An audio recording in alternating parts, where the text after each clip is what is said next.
Olá pessoal, sejam bem-vindos a mais uma aula do nosso curso preparatório para o concurso de escrivão e de investigador de polícia da Polícia Civil do Estado de São Paulo. Esta é mais uma aula do portal Lei em Concurso que está disponível para os senhores no YouTube gratuitamente no nosso canal Lei em Concurso.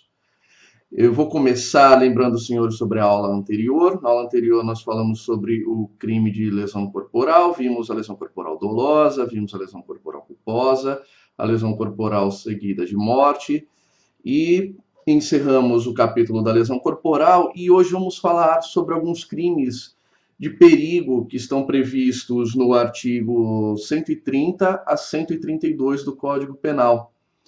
Portanto, eu gostaria que vocês abrissem o Código Penal no artigo 130.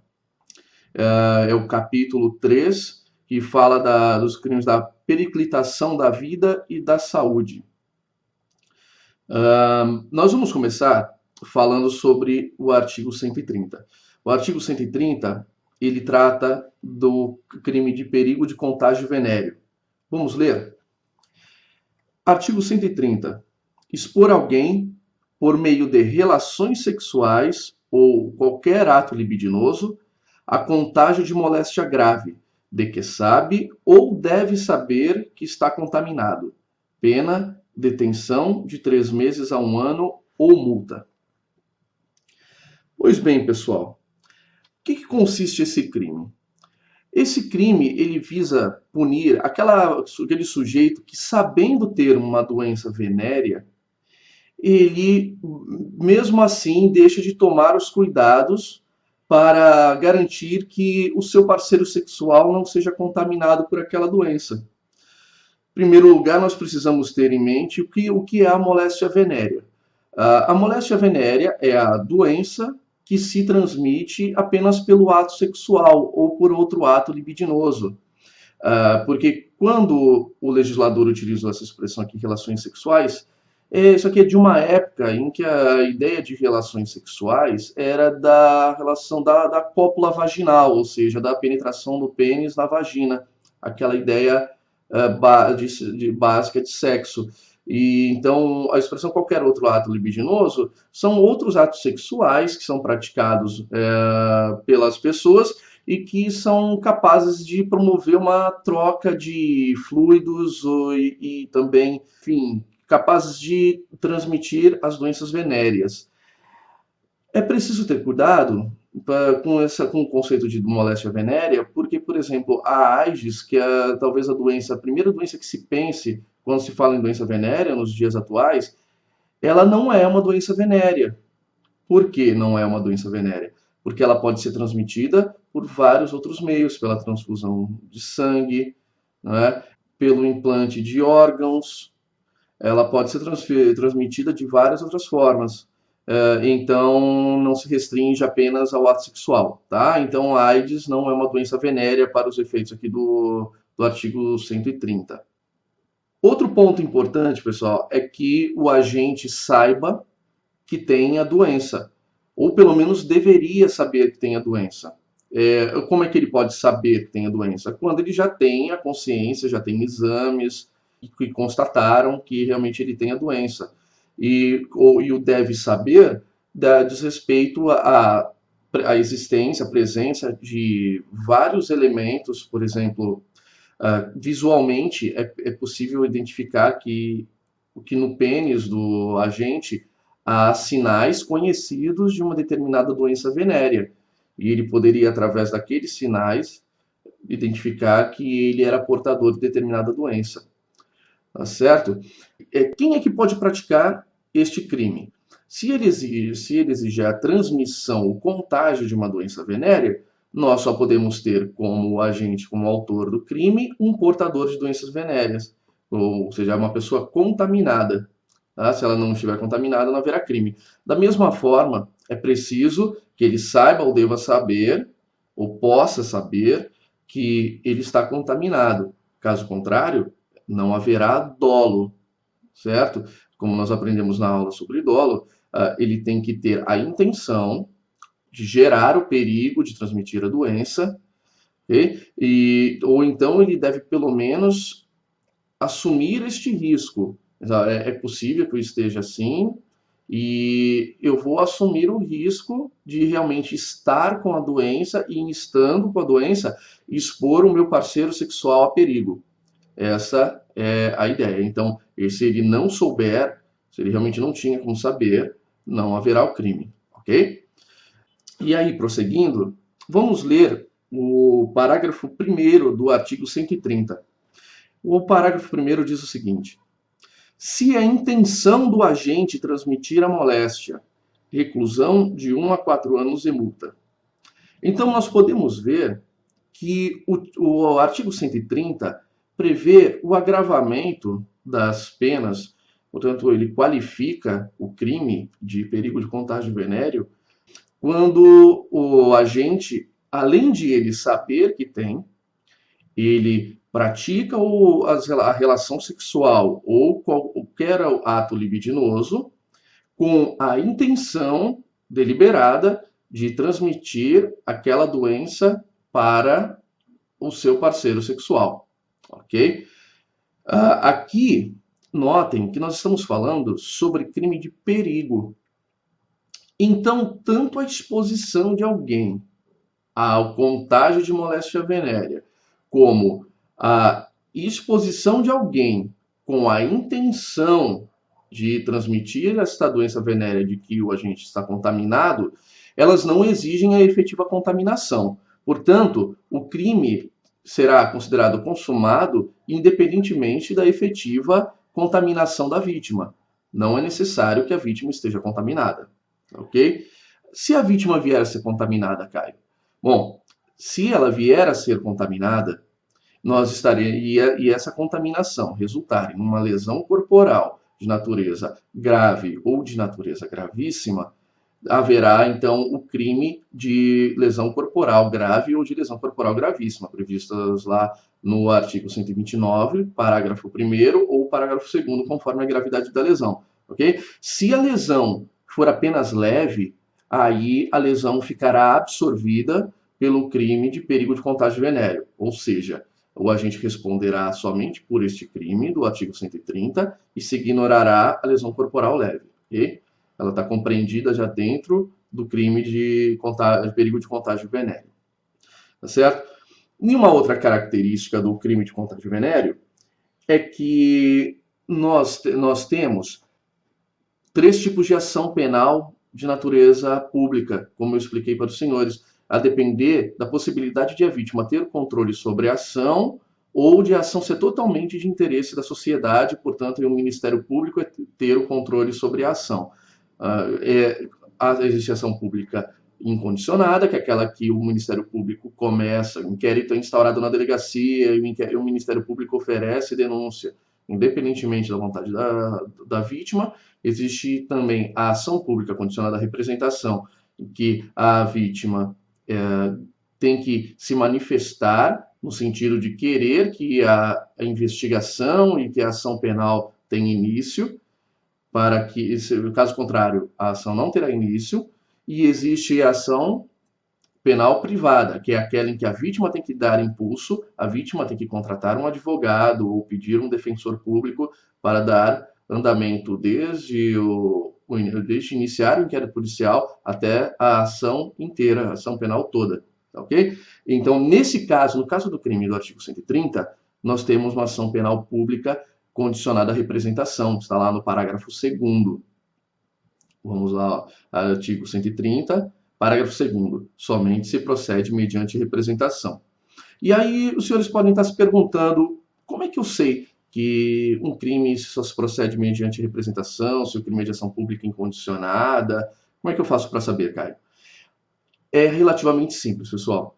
Como regra, os crimes são de ação pública incondicionada. Sempre que a lei, ou dentro do capítulo do código, no crime, dentro de um dos parágrafos do crime, não houver nenhuma menção, é porque a ação é pública incondicionada. Então, sempre que for diferente, tem que estar expresso na lei, tá certo? Assim como o crime culposo só é punível se quando houver expressa previsão em lei, a ação também ela só não será pública incondicionada e aí então podendo ser pública condicionada ou ação penal privada, se houver menção expressa na lei.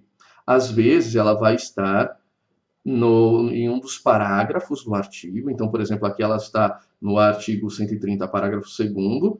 Algumas vezes ela vai estar nas disposições gerais de um capítulo. Então, o que acontece no capítulo, salvo engano, no capítulo dos crimes contra a honra, onde nós vamos estudar, talvez daqui a 2 aulas, na calúnia, a difamação e a injúria. Nós vamos ter uma parte com as disposições gerais, ou seja, uma parte que trata dos 3 crimes, e aí ele diz qual é o tipo de ação penal para cada crime em cada circunstância. E aí pode ser, então, que às vezes essa previsão esteja no final, os senhores não encontram dentro do parágrafo, dentro do artigo, em um dos parágrafos, encontrem apenas no final. Então, cabe aos senhores ler até o final do capítulo para procurar se existe alguma previsão, tá certo?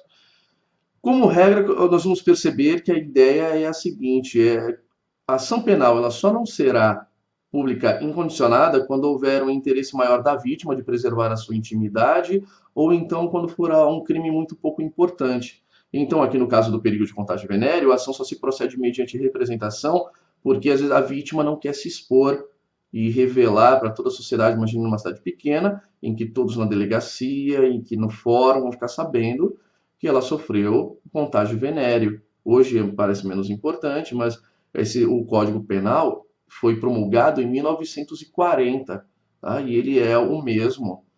Esse crime é original do Código Penal. Então, ele é de 1940. Naquela época, isso tinha muito peso, tá bom? Então, aqui encerramos o estudo do artigo 130, vamos falar do artigo 131. O artigo 131 fala do perigo de contágio de moléstia grave. Vamos ler? Artigo 131. Praticar com o fim de transmitir a outrem moléstia grave de que está contaminado, ato capaz de produzir o contágio. Pena, reclusão de 1 a 4 anos e multa. Nós percebemos que o artigo 131 é um pouco diferente do 130, porque ele não fala em contágio de moléstia venérea. Ele fala em contágio de moléstia grave, e aí ela pode ser de qualquer natureza, menos venérea. Nós estivemos diante de uma doença venérea, aí existe um tipo especial, que é o do artigo 130, o tipo penal específico, e aí pelo princípio da especialidade nós aplicaremos o artigo 130. Aqui, o objetivo é punir o sujeito que pratica qualquer conduta apta a transmitir a doença contagiosa grave. Então, pode ser qualquer tipo de ato. Pode ser, por exemplo, um tuberculoso que tosse intencionalmente, não se preocupa em proteger as pessoas, em não estar em um lugar fechado, porque sabe que locais fechados são propícios à contaminação, ao contágio de outras pessoas pelo bacilo da tuberculose. São casos como esse que o artigo 131 pune.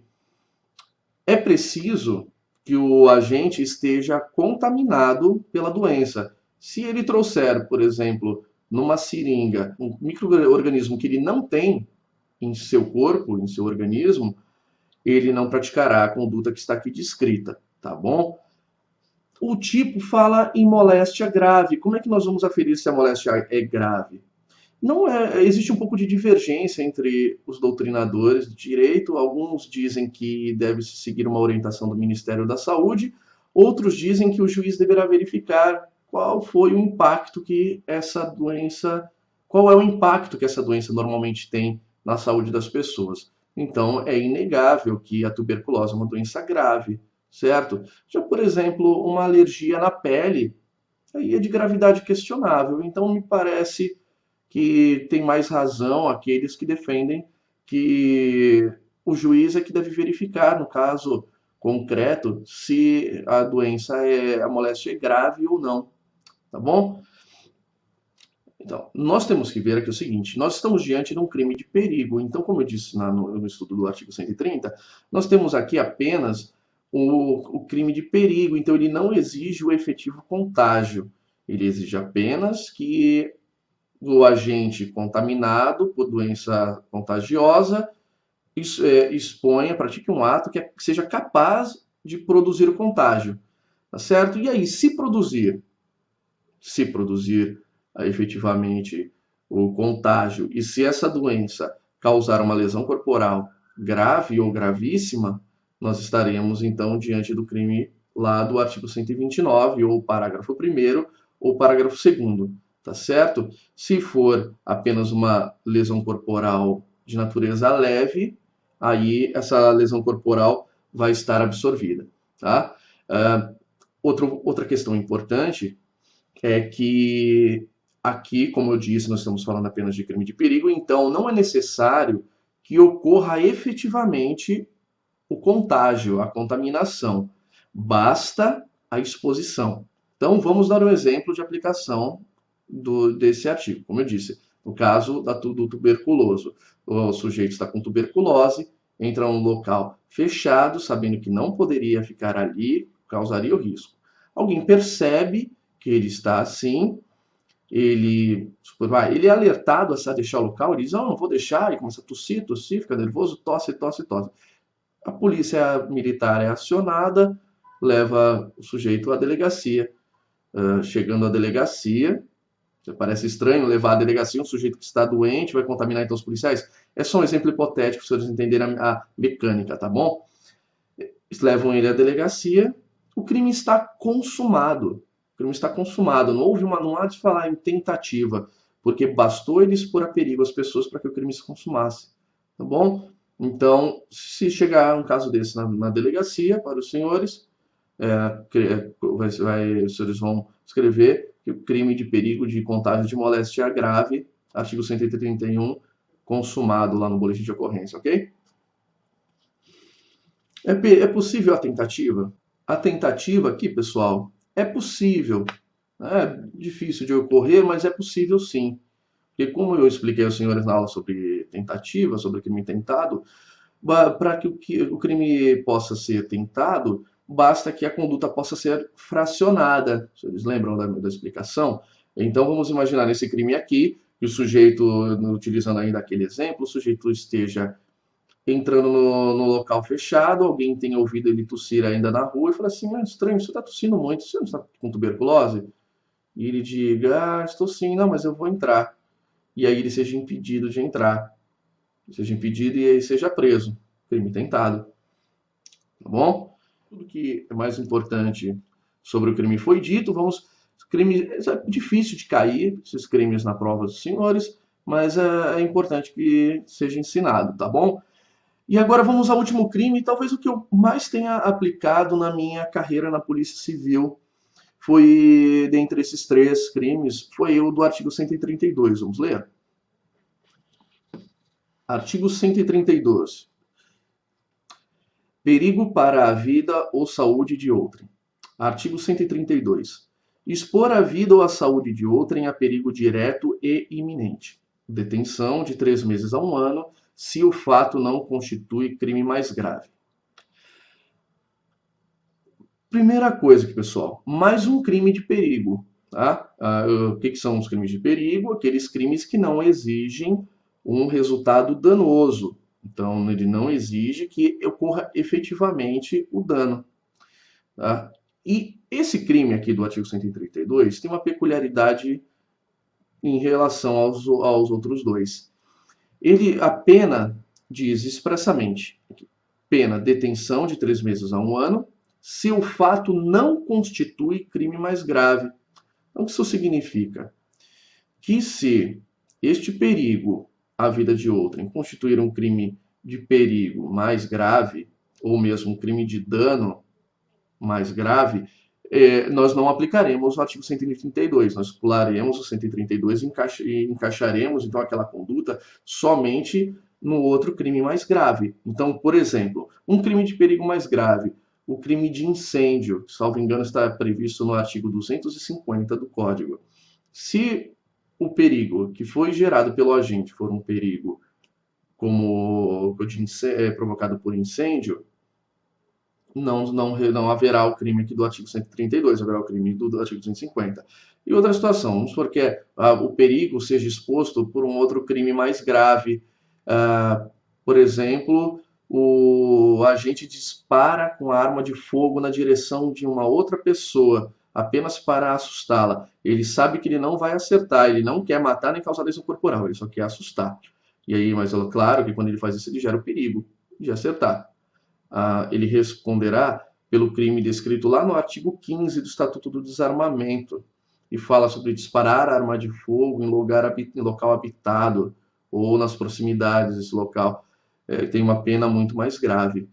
Então, aí, nesse caso, ele vai responder pelo crime do Estatuto do Desarmamento, e não por esse aqui. Pois bem, outra característica do crime é que, do artigo 132, né, é que o perigo ele seja direcionado a uma pessoa determinada ou a pessoas determinadas. Ele não pode ser um perigo geral. Então, por exemplo, não pode ser ateando fogo numa floresta, ele pode matar várias pessoas, pessoas que ele nem sabe quem são, ou gerar perigo contaminando a água de um poço que serve uma vila, enfim, ou um reservatório. E existem crimes específicos para isso, não aconteceria, mas só para os senhores terem ideia que o perigo ele tem que ser gerado para alguém determinado. O agente ele tem que compreender, identificar quem são essas pessoas. Então, por exemplo, o sujeito arremessa um objeto e aí em direção a determinadas pessoas apenas para assustá-las. Nesse caso, ele responde por este crime aqui. Ele viu as pessoas, arremessou, fez isso. Arremessou e expôs essas pessoas a perigo. Tá? Esse perigo também pode ser gerado de forma omissiva, ou seja, deixando de tomar cautelas, as cautelas necessárias.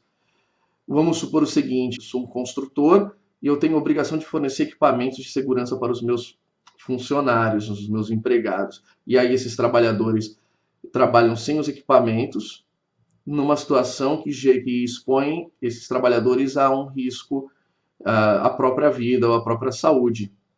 Nesse caso, eu cometo aqui o crime do artigo 132. Tá? Se eu não fornecer esses equipamentos, mas a minha conduta por si só não gerar um perigo claro de dano, perigo concreto, eu vou praticar apenas uma contravenção penal, que é deixar de fornecer os equipamentos obrigatórios, está previsto no artigo 19 da Lei de Contravenções Penais, tá?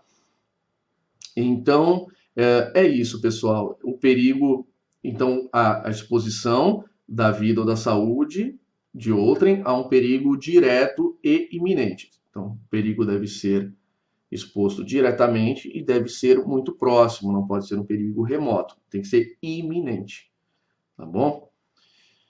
E, por fim, o parágrafo único prevê que a pena para o artigo 132 será aumentada de 1/6 a 1/3 se a exposição da vida ou da saúde de outrem a perigo decorre do transporte de pessoas para a prestação de serviço em estabelecimentos de qualquer natureza em desacordo com as normas gerais. Com as normas legais. Então, o que é isso aqui, pessoal? Esse dispositivo ele foi praticamente inserido aqui, ele foi inserido em 1998, portanto, 58 anos depois da promulgação do Código Penal. Ele foi inserido aqui para criminalizar uma conduta: transportar trabalhadores rurais em caminhões de boia fria. Tá? Então, aqueles caminhões abertos, em tratores, aquele tipo de transporte rural é punido exatamente aqui. Então, se considera que quando aquele tomador da mão de obra rural transporta os trabalhadores naqueles caminhões abertos, que não pode ser daquele jeito, a legislação de trânsito exige que o transporte seja feito atendendo a determinados requisitos, tem umas proteções, tem que ter proteção lateral, enfim, existem uns requisitos. Quando não é feito assim, é feito em desacordo com as normas legais, e aí vai se aplicar aqui o artigo 132, parágrafo único. Tá bom? E os crimes, eu não mencionei, mas o crime do artigo 131, assim como do artigo 132, são de ação penal pública incondicionada, diferente do artigo 130, cuja ação é pública condicionada à representação do ofendido. Tá bom? Então, justamente o que eu falei, qual é a característica de ser... Por que que ele só se procede mediante representação, lá o artigo 130? Porque ele é de perigo de contágio venéreo, então, como diz respeito a atos sexuais, existe um certo tabu para se ir à delegacia e registrar esse tipo de fato, por isso fica a critério da vítima dar prosseguimento ou não. Tá bom, pessoal? Essa aula aqui foi mais rápida, né? Conseguimos falar de 3 crimes em uma aula, porque são crimes curtos mesmo. Tá bom? Bom, pessoal, com isso nós encerramos a nossa aula. Falamos sobre o artigo 130, perigo de contágio de moléstia venérea. Falamos sobre o artigo 131, perigo de contágio de moléstia grave. E falamos sobre o artigo 132, perigo para a vida ou a saúde de outrem. Na nossa próxima aula falaremos sobre o crime de abandono de incapaz, sobre o crime de exposição ao abandono de recém-nascido e, se der tempo, sobre o crime de omissão de socorro, senão fica esse crime para a aula seguinte.